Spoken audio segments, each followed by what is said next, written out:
back everyone, and I hope you're all well. Today's layout is about my little girl, and I started off by finding this cut file on the Silhouette store, and I just knew I had to use it, but I had no idea how I was going to use it. I really love this photo of my little girl. She's not looking at the camera, she's just busy concentrating at the dirt that she holds in her hand, but for some reason this photo really speaks to me. So I started off by going through my papers, and I found this lovely paper from Addict Charms. It's called Calling Cards, and it's got there that it's for Blue Fern Studios, but it's from 2016. So in my books, 2016, 2 years old, it's not too bad, considering I've got papers that go back 10 years and more.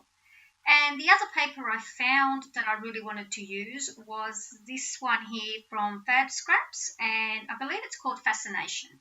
So what I did was I wanted to use the flowers from the Fab Scraps. I think it was on side B, and I did some fussy cutting, and I just love those flowers.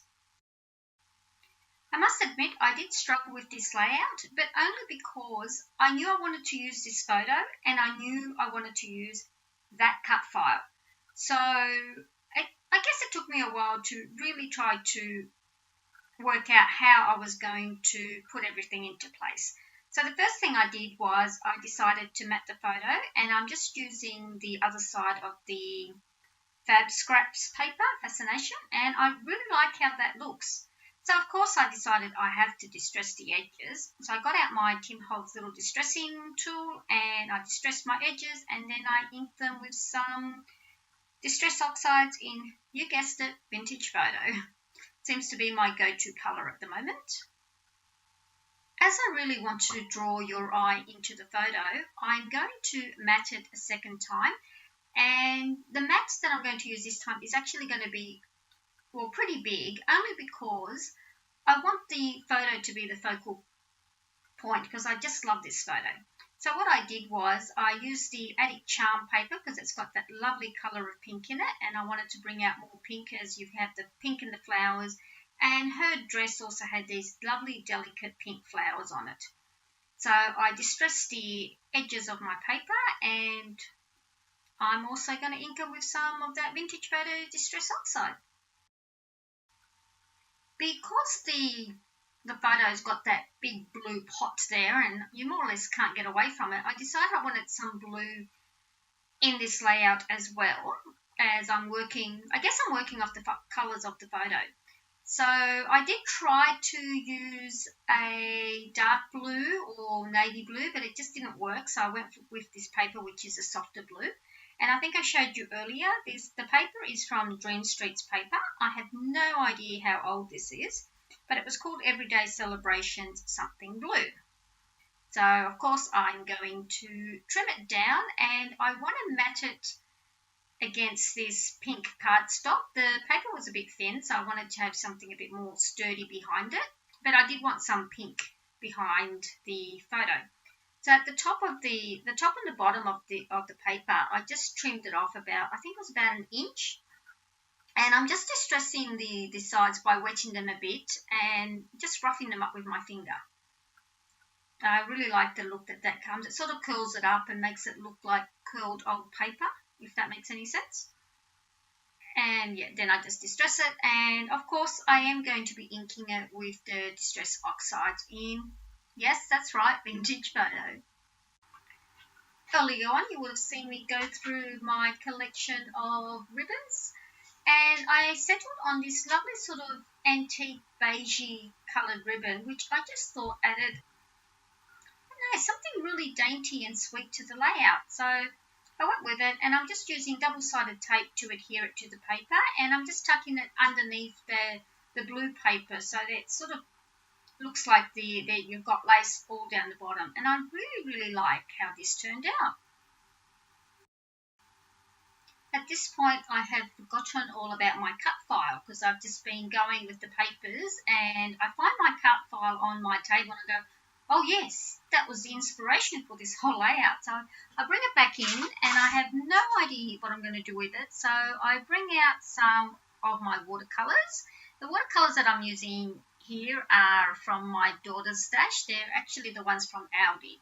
I start off by working on the leaves, and I'm not going to show you a lot of this because it's basically just a bit of painting, and the leaves don't make it into the final layout anyway. All that work, and I don't use the leaves. Oh gosh, it's funny how layouts just progress on their own accord, and the first idea that you had might not be what you'll end up with.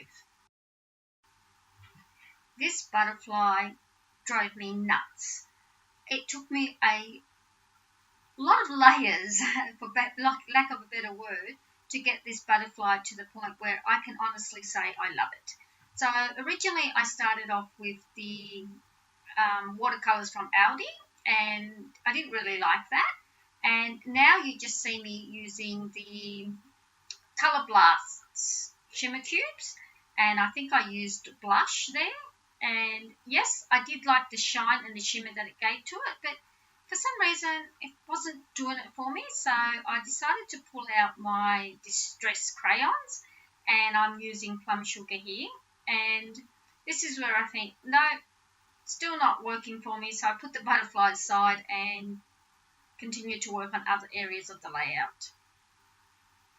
And of course I decided that I wanted to use more flowers, and I did some more fussy cutting from the Fab Scraps paper, and I love how that looks.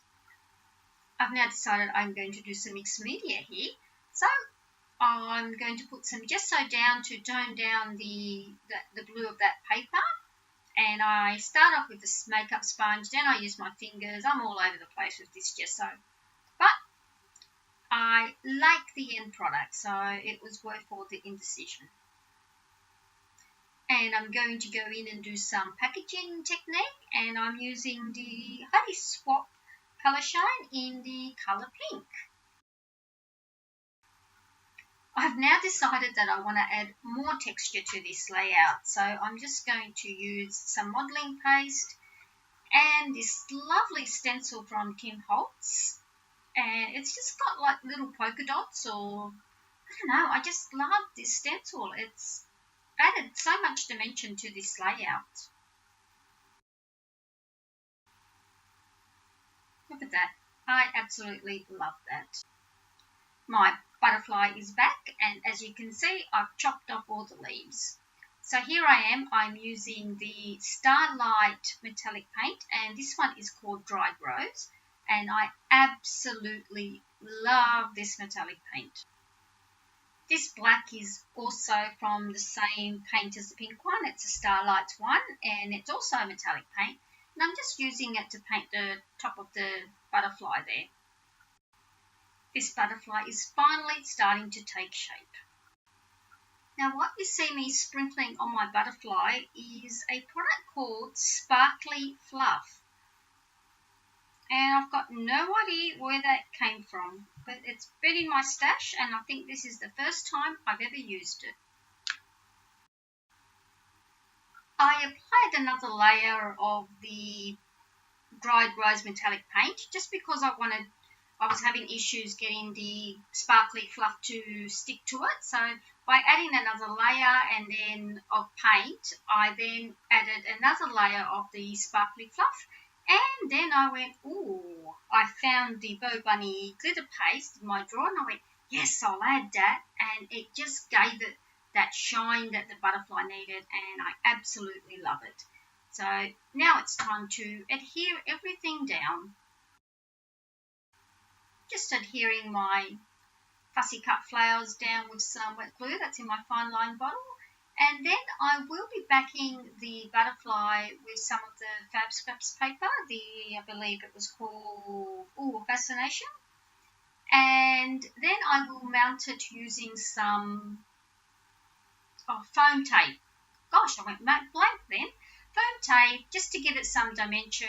I really love how this turned out, and it's time to work on the title.